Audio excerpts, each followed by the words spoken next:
Please join me in welcoming back to the stage director Ben Leonberg.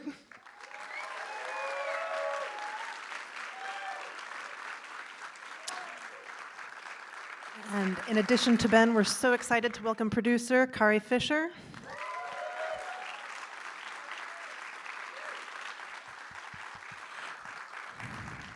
And co-writer Alex Cannon.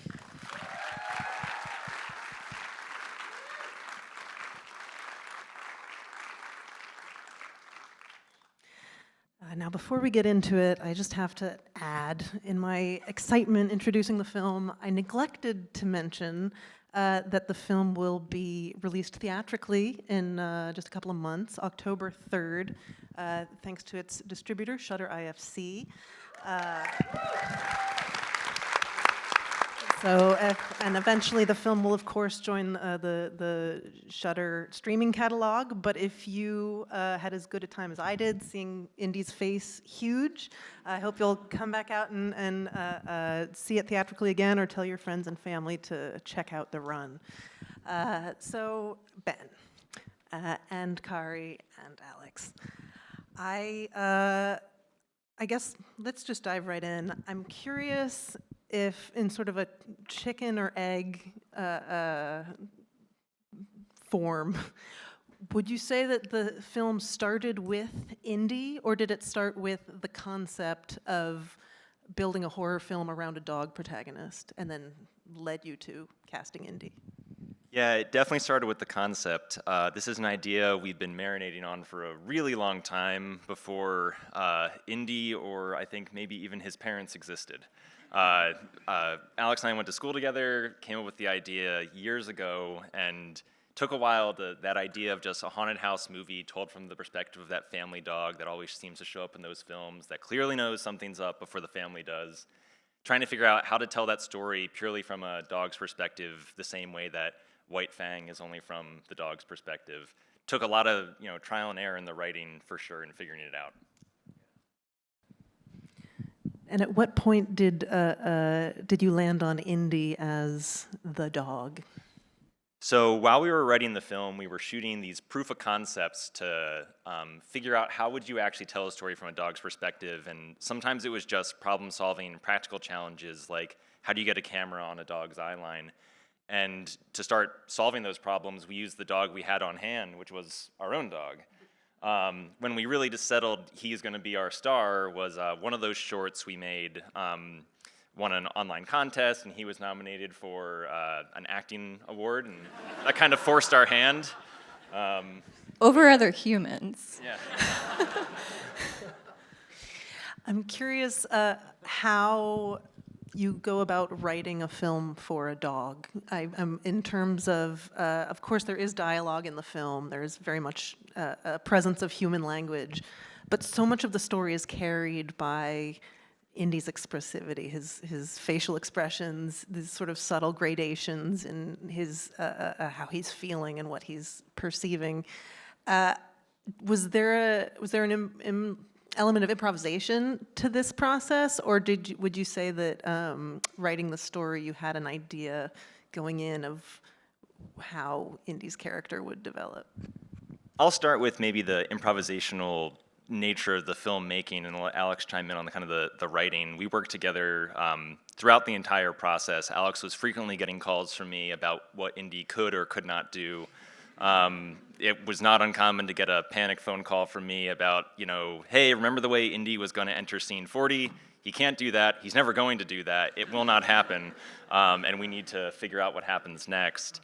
Indy's definitely an X factor, which is not to say that it was all bad. There were times he did things that were really good that we could have never predicted, and then it was, hey, he did this great thing. We have to embrace this now, or embrace it if we can. Yeah. Yeah, I mean, we made the movie for about 4 years, and in that time, Indy outright refused to read a single script. He was just adamant about doing what he wanted to do, and I'd get these calls from Ben, which were just like, yeah, Indy, that scene is never going to happen, but Indy's standing here and he did something interesting, and then we just sort of do horror improv from there. And then in terms of building the emotion, we were incredibly lucky to work with a sound team who entirely constructed all of the sound that you heard, from Foley and music that they created themselves. If you were to hear the actual soundtrack, it would sound like the two of them, essentially telling Indy to wait or look. Yeah. Good boy. Yes. Yeah, so the filmmaking itself was, Kari and I were on the set. Every set was what you call a closed set to limit distractions for Indy.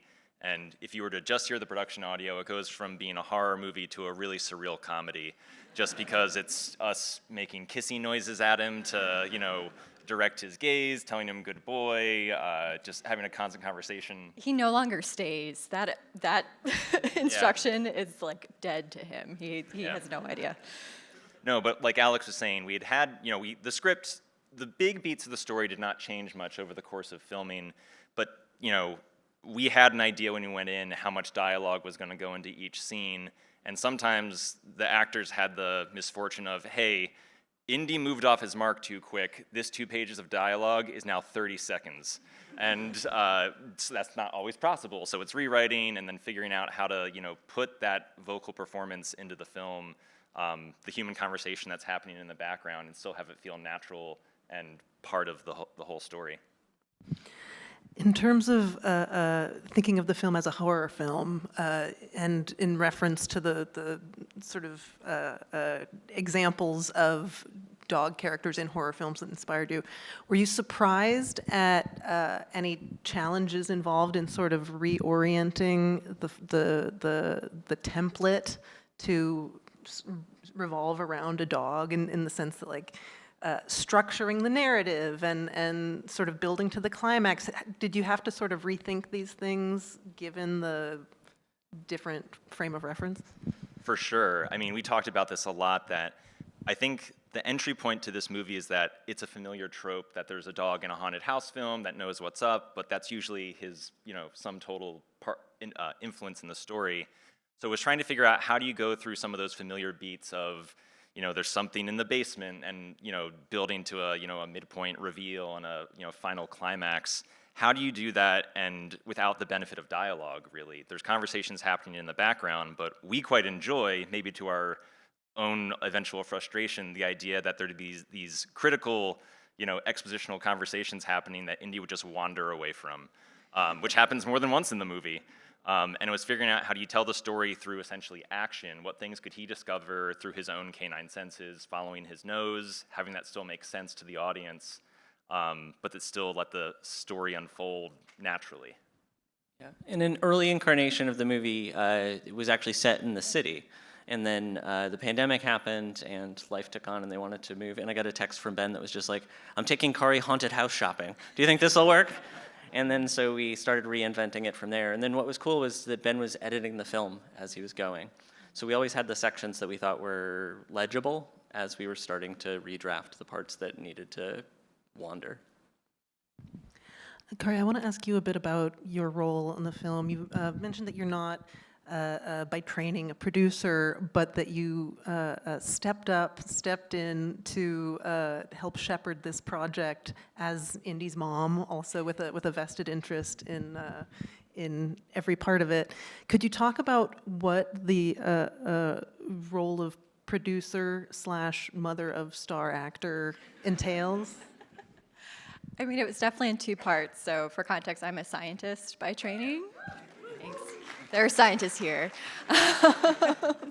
So when we were first making the film, it really was this family project in which, we were switching off, whether it was one of us was behind camera or I was learning to pan and pull focus, and also playing various roles, sometimes Todd, Vera, The Shape, you name it. And so then once we got through photography with Indy, then we had to build the soundscape. And so that's where I really had to step in. Just in my job, I can read contracts, project manage. I had to do SAG paperwork. We got our SAG deposit back. Woo! No, it's been an amazing learning experience. So it's kind of like 2 roles, both being Indy's wrangler and also having to step up and be a producer. Alex, you mentioned haunted house shopping. I'm curious about, because I think one of the things that's so unique about this film is that the whole sort of spatial approach is defined by Indy being at the center of it. And I'm curious if the sort of design of this space had to respond to the fact that the center of the camera's attention was going to be not a human, but a four-legged creature.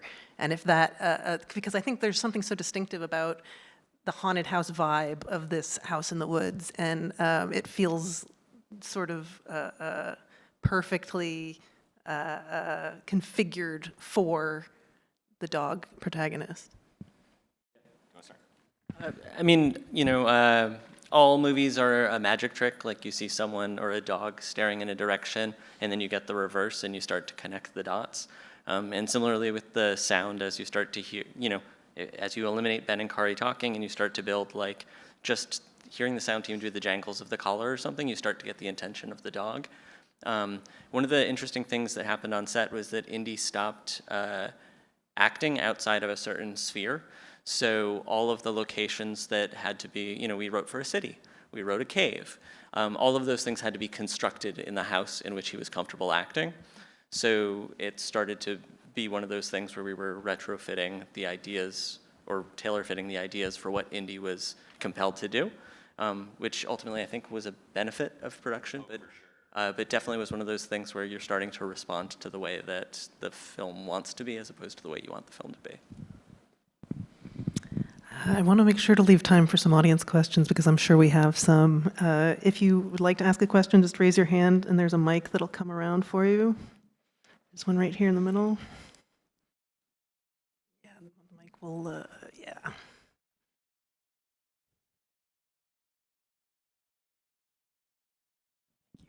Hi, thank you guys so much for being here with us. Despite the difficulties and frustrations that you guys mentioned about directing Indy, he is a phenomenal actor, seriously. And I was just wondering if maybe you guys see a future in acting for him. No.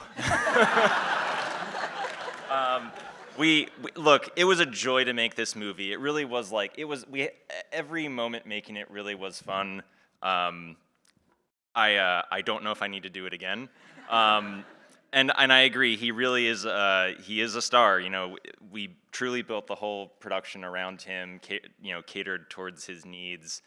This is a very unusual way to make a movie. The way we did it, I think, I can imagine some people may want him to be in a movie, but to really get into the nitty-gritty of what that would take and entail to, the days are only 3 hours long because that's how long he'll work.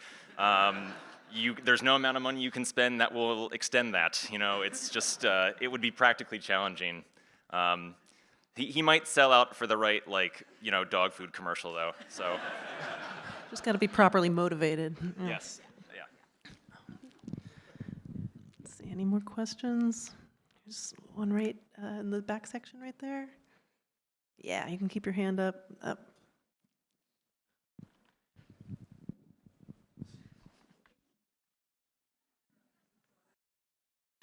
So I have a question. Since you're using your own dog for the film, if you've done any friends and family screenings, how have those felt being the owners of the dog, having your family being like, oh my God, Indy, we know this dog, it's in danger. You want to take that?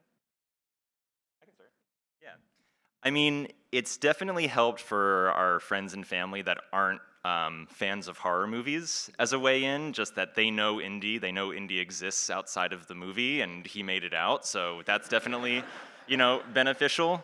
The one very weird thing for friends and family is, I don't know if we fully explained this, but to get the best performance out of Indy, Kari and I are the bodies that are interacting with him, which sounds very disassociative to say, and there are real actors who are here today who truly give the performance you see in the film, but our bodies are in the film because Indy is the most affectionate with us. So when I get out of the bed in the morning and he weaves in between my legs, that's something he genuinely does, which is a way to say that for some people, my family members who see what appears to be me, but a slightly different voice, not slightly, very different voice coming out of my body, that's been very strange.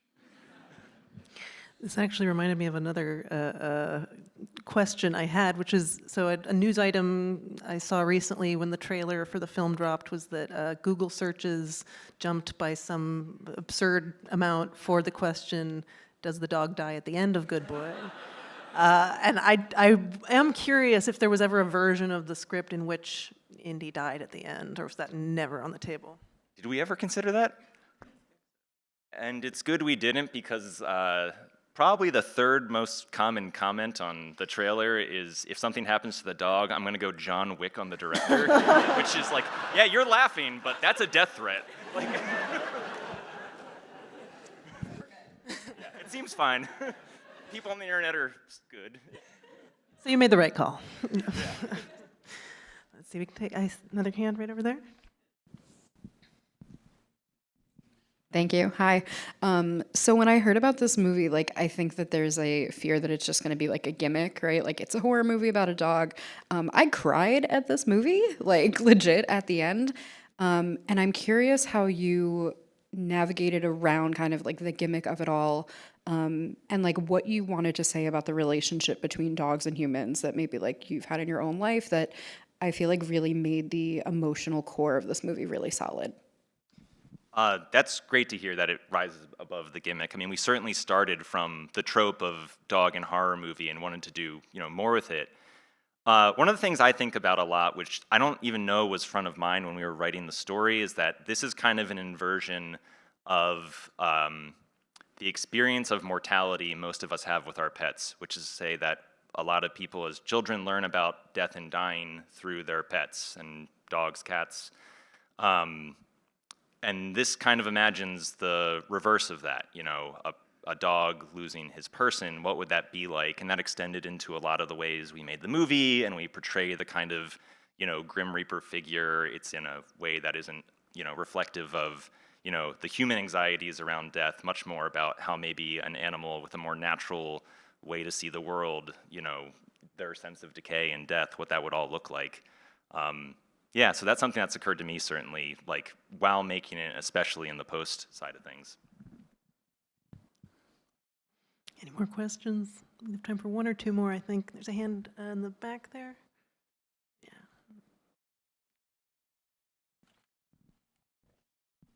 Hi. I really appreciated the use of Carnival of Souls specifically. Yeah. I was going to ask if there was some sort of thematic or stylistic connection to the rest of the movie, that why that was picked, or if it was, a good movie that was in the public domain. Oh, that public domain question. Kari, you want to jump in on that? I think I have PTSD from that. We're good. We're licensed. It's okay. Sorry, don't trust what you read on the internet about No. what is and what isn't in the public domain. But no, we did deliberately choose it, not just because it was allegedly free. We chose it because if you remember the end of that film, some people credit it as the origin of the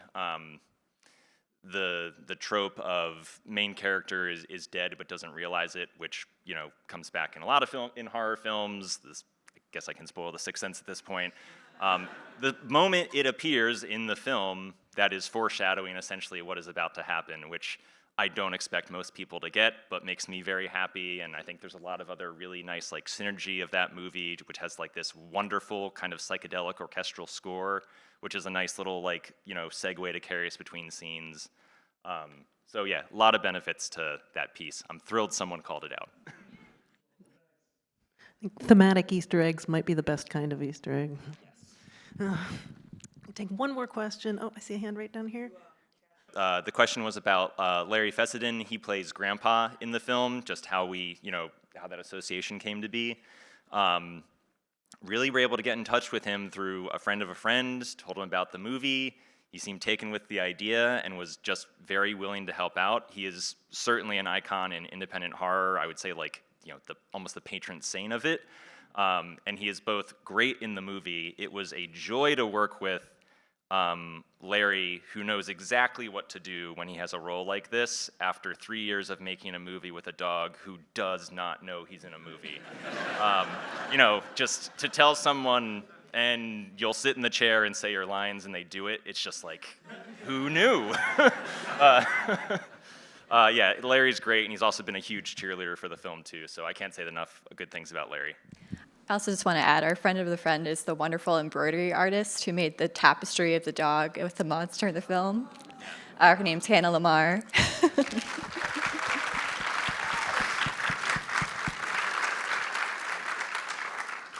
Well, it's also, I should note, it's such an honor to have so many folks who are involved in the film here with us this evening. I think it makes for an extra special New York premiere.